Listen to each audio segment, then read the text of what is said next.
Hola, mi nombre es Gabriel Vilmes y en esta clase del curso Ciencia, Tecnología y Sociedad que dictamos desde la Cátedra Libre de la Universidad Nacional de La Plata, Ciencia, Política y Sociedad, abordaremos la temática Desarrollo Tecnológico y Soberanía. La clase va a estar dividida en tres partes, cada una con su respectivo video. En la primera parte hablaremos de estilos tecnológicos, un concepto desarrollado por Harvard-Saski, y del estilo dominante actual, la tecnociencia en el capitalismo global. En la segunda parte analizaremos la idea de que este estilo tecnológico no es el único posible y que hay otra alternativa. Y finalmente en la tercera parte discutiremos algunas propuestas para implementar una alternativa tecnológica soberana en nuestro país.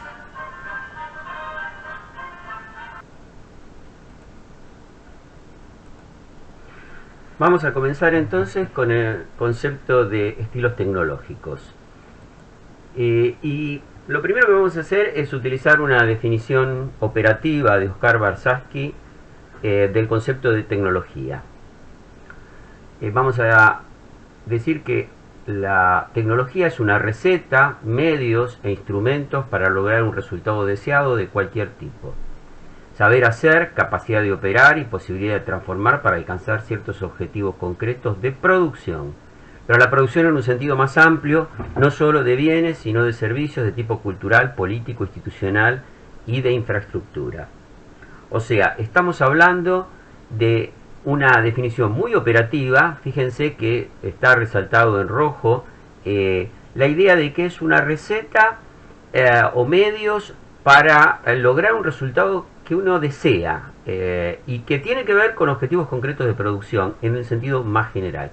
Por eso es importante destacar este concepto en la idea de que mucha gente tiene de que la tecnología tiene que ver con los fierros y no, acá estamos hablando en un sentido mucho más amplio.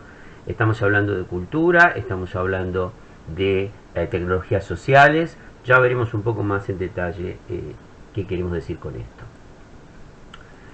El otro concepto que introduce Oscar Barsky, con el que vamos a trabajar, es de estilos tecnológicos. ¿Qué es un estilo tecnológico? Barsky nos dice que la utilización de determinado tipo de tecnología depende del sistema económico y social con el que se organiza una sociedad. ¿Qué se inventa? ¿Con qué fines? ¿Quién financia las investigaciones tecnológicas? Depende de decisiones políticas acerca de las prioridades y objetivos de esa sociedad. Quienes acceden a los productos tecnológicos, quienes se benefician con ellos o cuáles son los usos previstos, también dependen de la visión ideológica de quienes sustentan el poder. Es decir, un estilo tecnológico tiene que ver con una forma de ver, de organizar la economía, la estructura social, la organización social en general de una sociedad. Si bien las clasificaciones resultan arbitrarias, para describir el impacto que han tenido los cambios tecnológicos en la historia, vamos a utilizar la clasificación desarrollada por Carlota Pérez y que figura en particular acá abajo y que ustedes tienen en la bibliografía.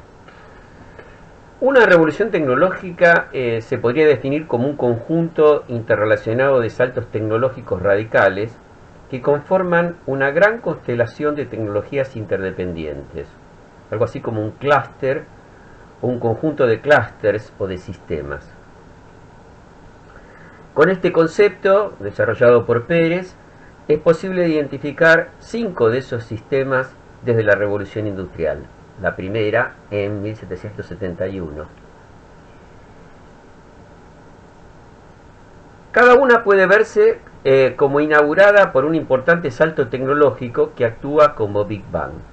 En la figura vamos a analizar estas 5 revoluciones, el Big Bang de cada una, el país núcleo donde la revolución originalmente cobró forma y cuál fue el desarrollo en ciencia y tecnología que estuvo relacionado con o que generó ese tipo de revolución.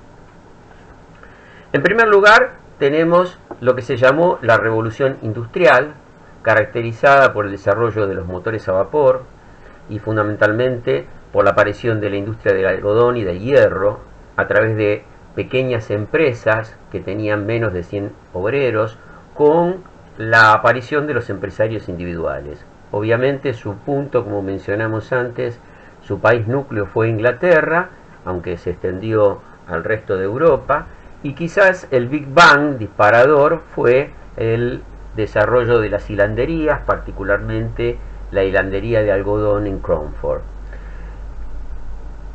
Como aspecto que tiene que ver con el desarrollo de la ciencia y la tecnología, podemos decir que a partir de esa etapa se produce un estímulo a la ciencia mediante la aparición de las academias nacionales, el reforzamiento del sistema de patentes, aparecen los empresarios inventores, las asociaciones y la internacionalización temprana de la ciencia y la tecnología entre los países líderes.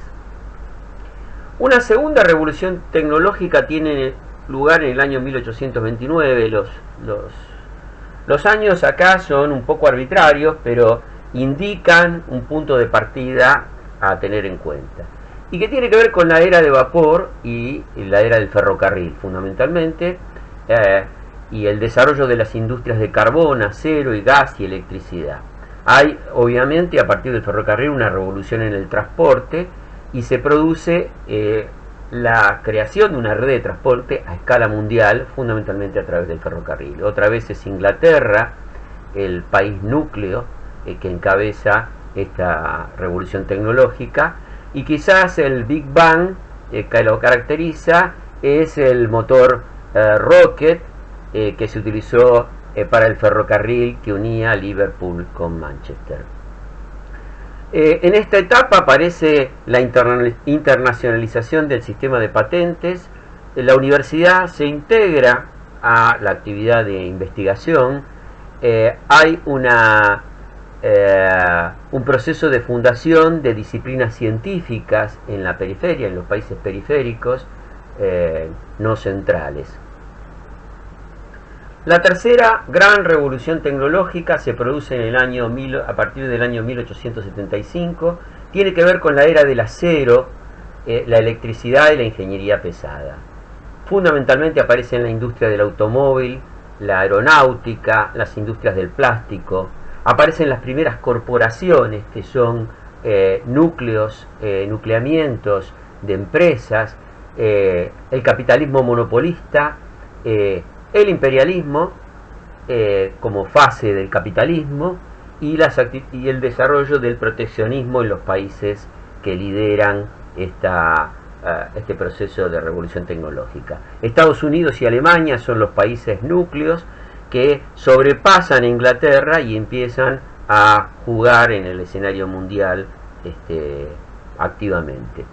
Quizás el Big Bang sería la inauguración de la acería Bessemer en Pittsburgh, Pensilvania, que abrió fuertemente el desarrollo de la industria del acero. Y desde el punto de vista del desarrollo científico-tecnológico, comienzan a aparecer a partir de esa etapa los departamentos de investigación y desarrollo en las industrias, fundamentalmente en las industrias vinculadas con energía eléctrica y química, y los primeros desarrollos en telecomunicaciones.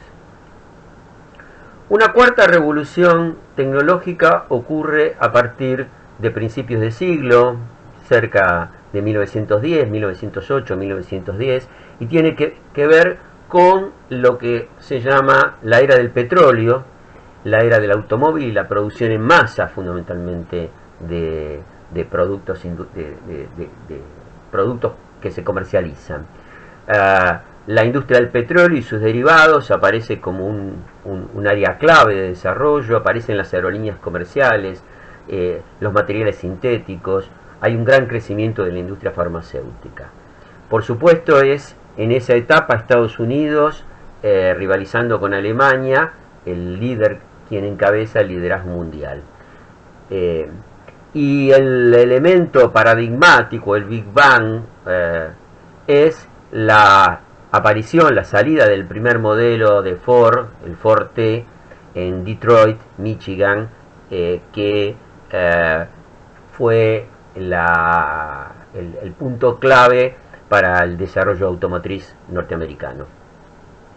Desde el punto de vista del desarrollo de la ciencia y la tecnología, aparece fundamentalmente la investigación y desarrollo en la industria militar como elemento activo. A partir de la década del 50, especialmente después, fines de la década del 40, después de la Segunda Guerra Mundial, aparecen en los primeros diseños de política científica en Estados Unidos, y después, particularmente después de los 50, aparece la carrera espacial como un elemento decisivo y activo, disparador incluso del desarrollo de nuevas tecnologías. Es lo que se llama, por algunos autores como Derek y de Sola Price, la Little Science, la época de la Little Science. Y en los países periféricos comienzan a aparecer, empiezan a desarrollarse las primeras tradiciones científicas. Tenemos finalmente una quinta revolución tecnológica que se inicia fundamentalmente a partir de la década del 70, que está asociada con la era de la informática y las telecomunicaciones. Aparecen la robótica, las fibras ópticas, el láser, el desarrollo satelital. Comienza a haber un proceso de descentralización productiva que va a caracterizar la etapa siguiente. Aparece la obsolescencia programada. Esto es una cosa muy importante a tener en cuenta. Se establecen límites a la durabilidad de los productos para facilitar su consumo. La flexibilización laboral, con el intento que después se empieza a efectivizar en la etapa siguiente de poder avanzar sobre las conquistas obreras que se habían logrado en etapas anteriores. Estados Unidos sigue siendo el líder mundial, pero con una activa competencia de los países europeos y fundamentalmente de Japón. Y el disparador, el Big Bang, es sin dudas el anuncio de la aparición del microprocesador Intel en Santa Clara, California. En esa etapa, desde el punto de vista científico-tecnológico, se produce una masiva atracción de recursos humanos, lo que llamamos la fuga de cerebros, de recursos humanos desde la periferia global a los países centrales. Y hay una integración subordinada de la ciencia y la tecnología de la periferia a las problemáticas y los criterios de la ciencia de los países centrales. Es lo que algunos autores llaman la etapa de la ciencia normal. Se produce una emergencia de las políticas de ciencia y tecnología en América Latina, donde comienzan a producirse doctorados a nivel local y los postdoctorados en los países centrales, y fundamentalmente lo que surge en esa etapa que nos interesa destacar es el pensamiento latinoamericano en ciencia, tecnología, desarrollo y dependencia, con el que ustedes ya conocen, que hemos venido trabajando a lo largo del curso. Un punto crucial en el modelo de Carlota Pérez es que lo que distingue una revolución tecnológica de un conjunto aleatorio de sistemas tecnológicos son dos rasgos básicos: la fuerte interconexión e interdependencia de los sistemas participantes en cuanto a sus tecnologías y mercados, y su capacidad para transformar profundamente el resto de la economía y eventualmente de la sociedad. Es este último aspecto el que más justifica el término revolución, ya que cuando se dan estas condiciones se impone un nuevo paradigma tecnoeconómico. Este es el concepto. Este concepto de paradigma tecnoeconómico es una nueva forma de describir el concepto de estilo tecnológico, ya que la propia Carlota Pérez lo enuncia de esta manera. Porque se desencadena un complejo proceso de construcción de un nuevo sentido común. Esto sobre todo en las economías líderes, que desata una profunda transformación en la forma de hacer las cosas en toda la economía y más allá. Esto, como bien decimos acá, significa cambios radicales en los patrones de producción y organización, gestión, comunicación, transporte y consumo, que llevan en definitiva a una forma de vida diferente. Bueno, y finalmente llegamos al siglo XXI, a nuestra etapa actual, caracterizada por el capitalismo global, o neoliberalismo o economía de libre mercado, caracterizada por un ordenamiento económico y social a escala mundial basado en la deslocalización de la producción, la financiarización especulativa, el lucro y la acumulación, y por un desarrollo acelerado de nuevas tecnologías que han producido un enorme impacto en la producción y la forma de vida de la sociedad. Estamos hablando del capitalismo global. En esta etapa del desarrollo de la humanidad son la ciencia y la tecnología uno de los motores centrales del desarrollo capitalista. Un enorme despliegue de recursos y un incesante desarrollo que alimenta un sistema económico y político y social injusto, cuyo paradigma es la economía del libre mercado, que condena a millones de seres humanos al hambre, la miseria y el atraso. En este contexto, el estilo científico-tecnológico dominante es el del capitalismo actual globalizado, que llamaremos la tecnociencia, cuando hablamos de tecnociencia. Esta es una de las características centrales del capitalismo globalizado. Se trata de modificaciones en el proceso de generación de conocimientos, donde hay una estrecha interrelación entre ciencia, tecnología, innovación y producción, en primer lugar. Y aparece centralmente en esta idea, en este concepto de tecnociencia, el lugar de las empresas, sobre todo de las empresas multinacionales.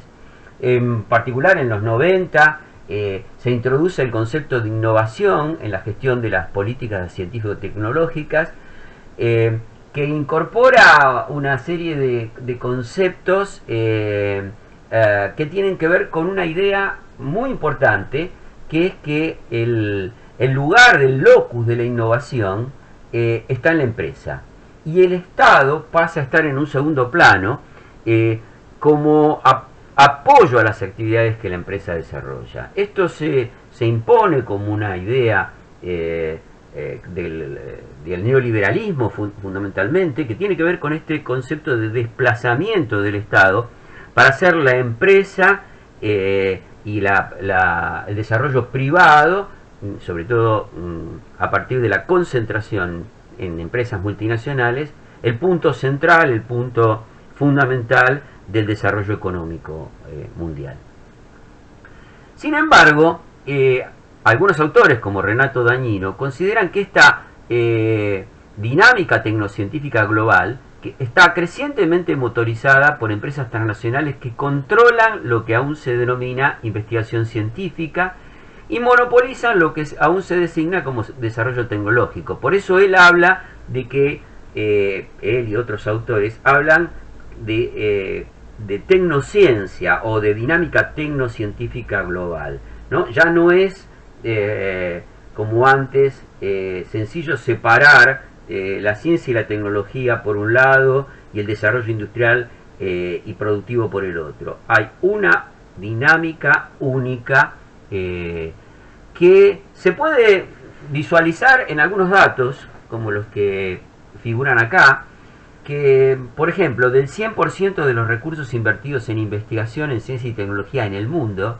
100% de los recursos invertidos en investigación, 70% se gastan en desarrollos tecnológicos y aplicaciones producidas por las empresas.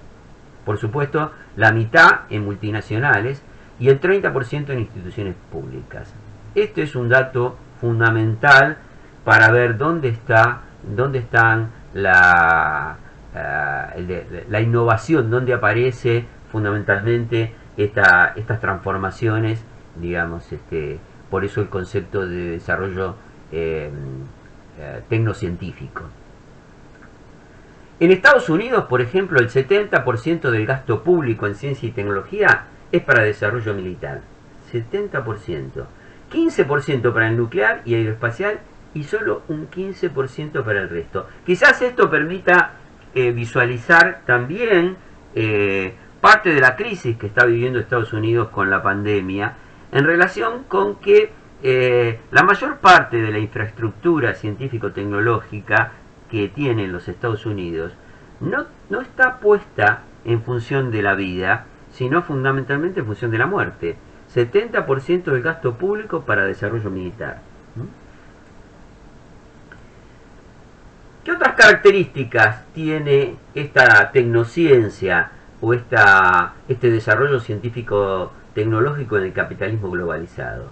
Primero, observamos una competencia muy fuerte entre los países centrales, fundamentalmente de Europa, Asia y los Estados Unidos.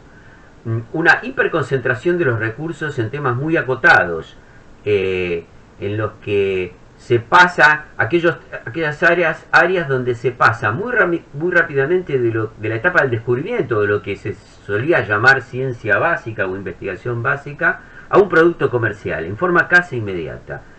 Los mejores ejemplos de esto son las áreas de la biotecnología, de la fotónica. Cuando hablamos de fotónica estamos hablando de la ciencia y tecnología de la luz, de la nanotecnología, de la ciencia de materiales. En estos campos, los descubrimientos científicos, la distancia que hay entre un descubrimiento científico y su transformación en un producto concreto es muy corta, muy estrecha. La internacionalización y reforma de corte empresarial de la educación superior, esto lo han visto con Santiago Liaudat cuando mostró cómo aparece el modelo empresarial norteamericano en las universidades, que se consolida en esta etapa. Una nueva división internacional del trabajo científico, donde hay una deslocalización del trabajo hacia la periferia. O sea, acá empieza a verse la idea de utilizar la mano de obra y los recursos de los países periféricos, ya no trasladándose a los países centrales, sino fundamentalmente desarrollando actividades científico-tecnológicas en sus propios países, que son absorbidas después por los países centrales a través de formas de cooperación o a través del financiamiento de esas investigaciones en los países periféricos. Y una frase importante que nos permite caracterizar este encuadre, para darle un encuadre a cómo es la ciencia y la tecnología en el capitalismo globalizado, es recordar esta frase de Oscar Barsaski, una vez más, que nos dice que la ciencia actual no crea toda clase de instrumentos, sino solo aquellos que el sistema le estimula a crear. La distribución del esfuerzo científico está determinada por las necesidades del sistema. Es decir, estamos viviendo en una época en la cual el modelo de desarrollo, fundamentalmente pensado para el consumo, dirige el tipo de investigaciones científicas que se desarrollan. Esto es un dato importantísimo para registrar, cómo funcionan los países centrales y cómo funcionamos nosotros como país periférico.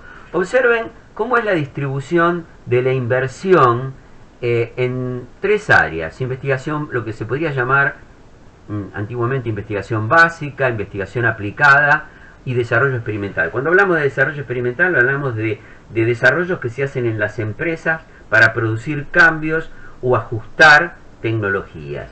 Fíjense, la Argentina tiene más del 30% de su inversión en investigación básica y el resto prácticamente en investigación aplicada. Solo un porcentaje extremadamente pequeño tiene que ver con el desarrollo, con lo que se llama desarrollo experimental.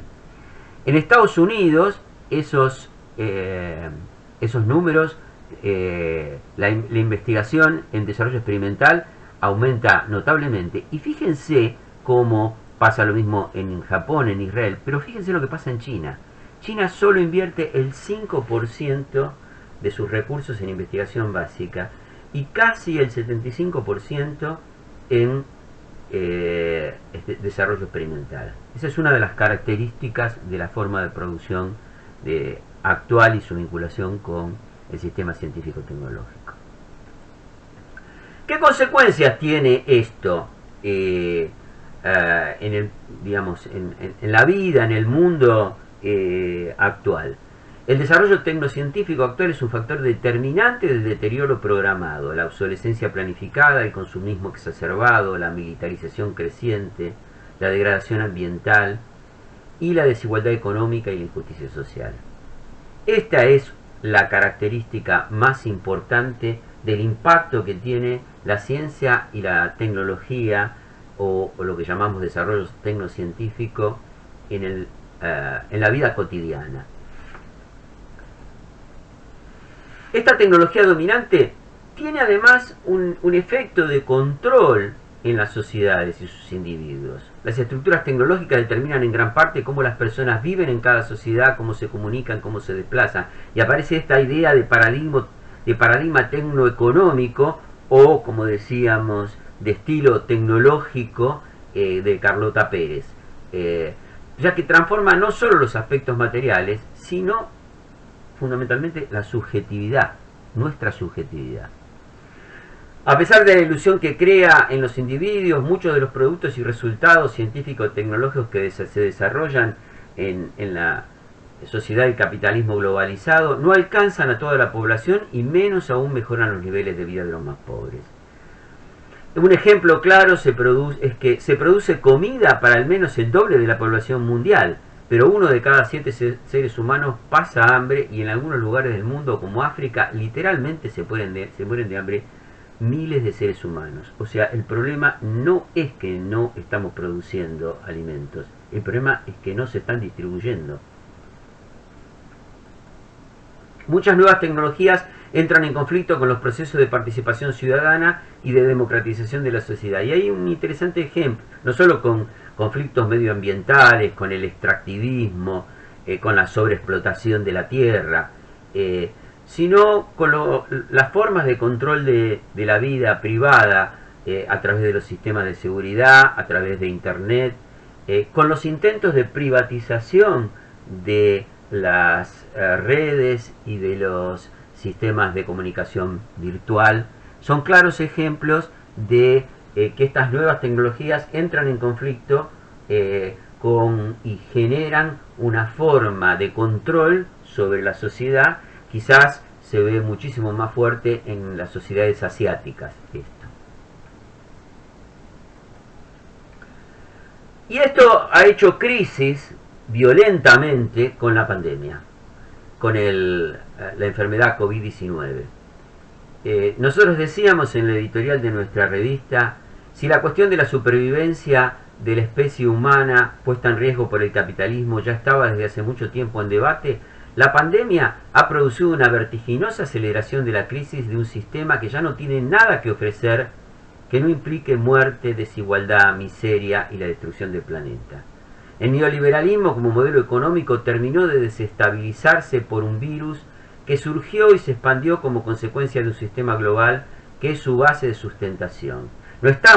No importa hoy dónde nació el virus. Lo que es importante es que el desarrollo de este tipo de virus y de otros tienen que ver con la forma en que se está desarrollando la sociedad, con cómo se produce, con cadenas de suministro mundiales basadas en la intensificación de la explotación de la naturaleza, con métodos industriales y tecnocientíficos que son en definitiva el caldo de cultivo para el surgimiento de estas enfermedades.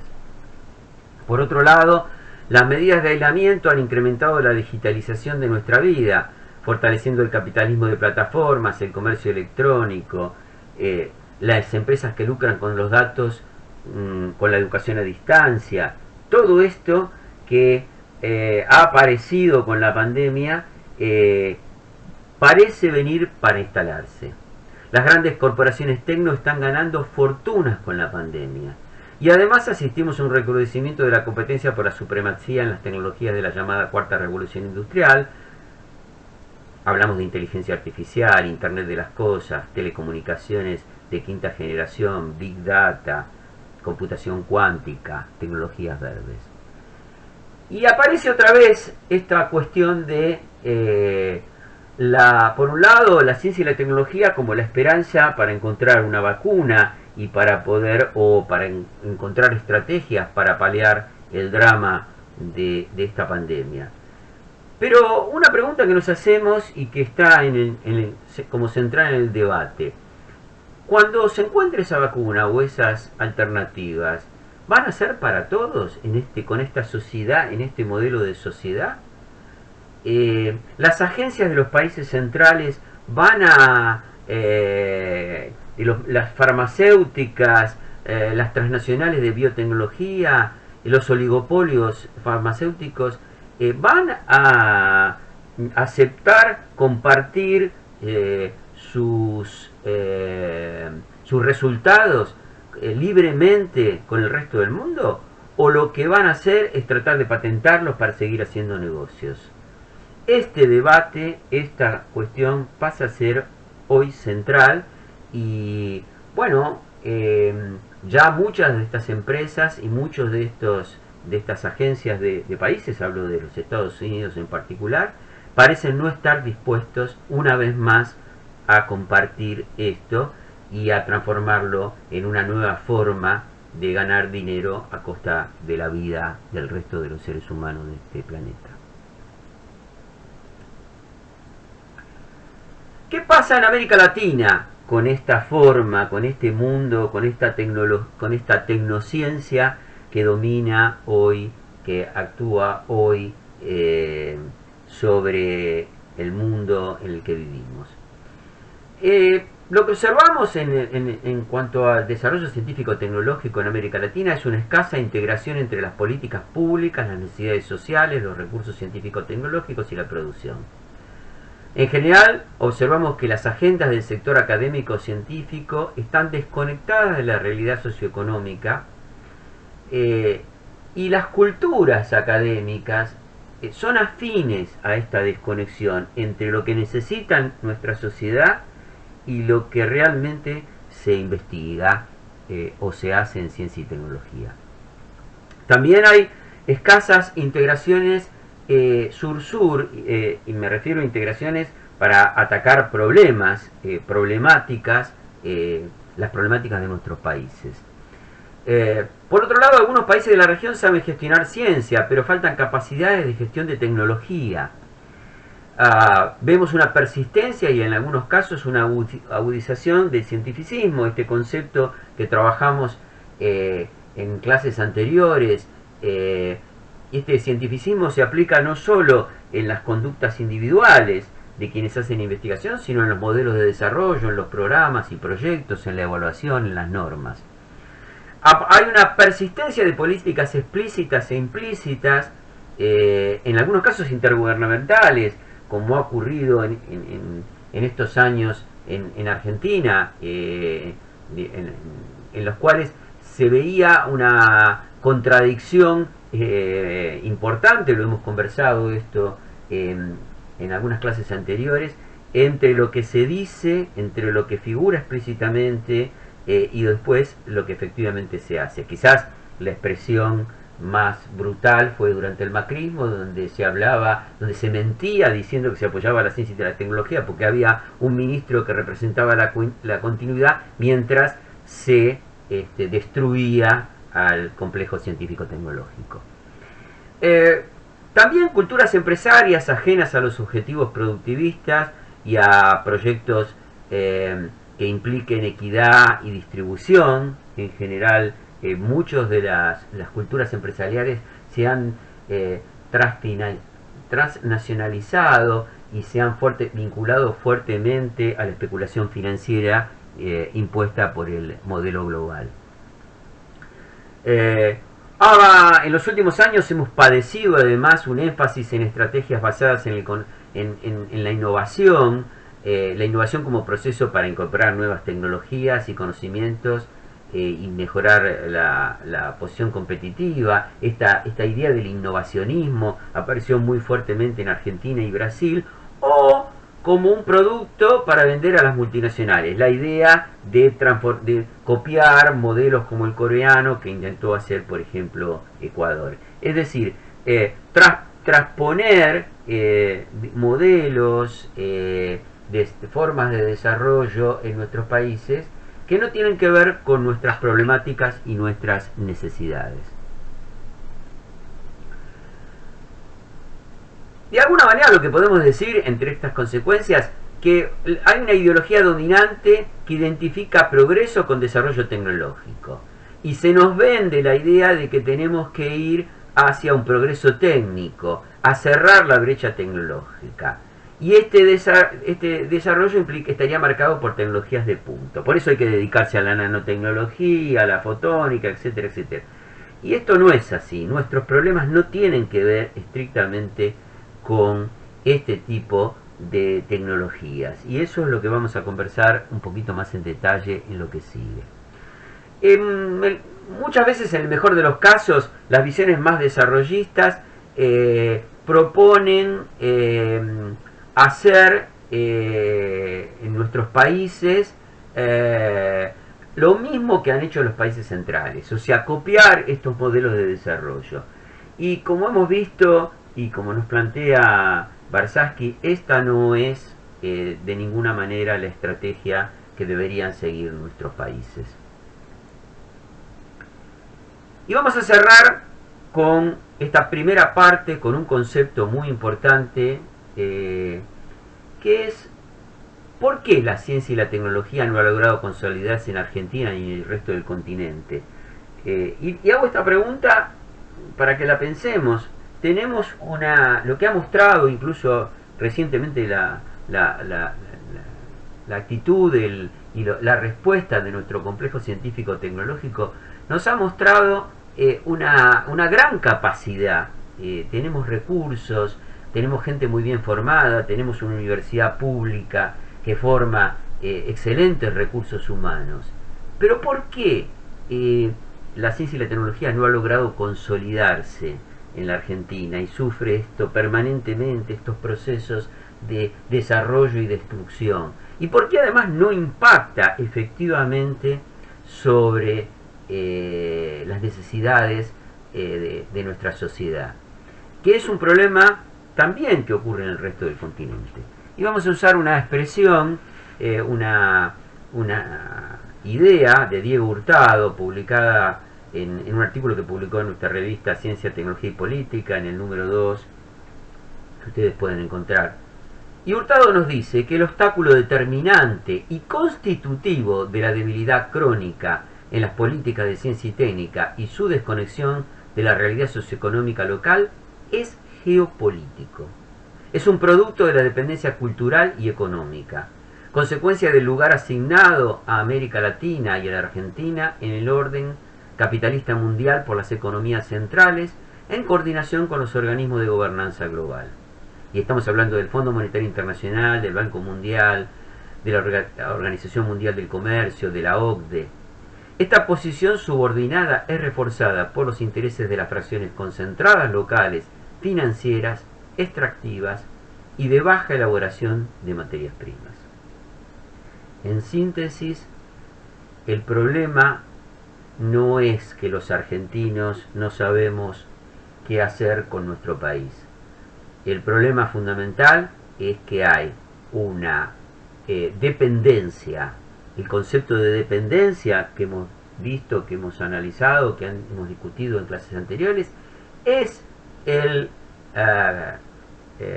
aspecto central, es la dificultad central, es el obstáculo central a nuestro desarrollo cultural, político y económico.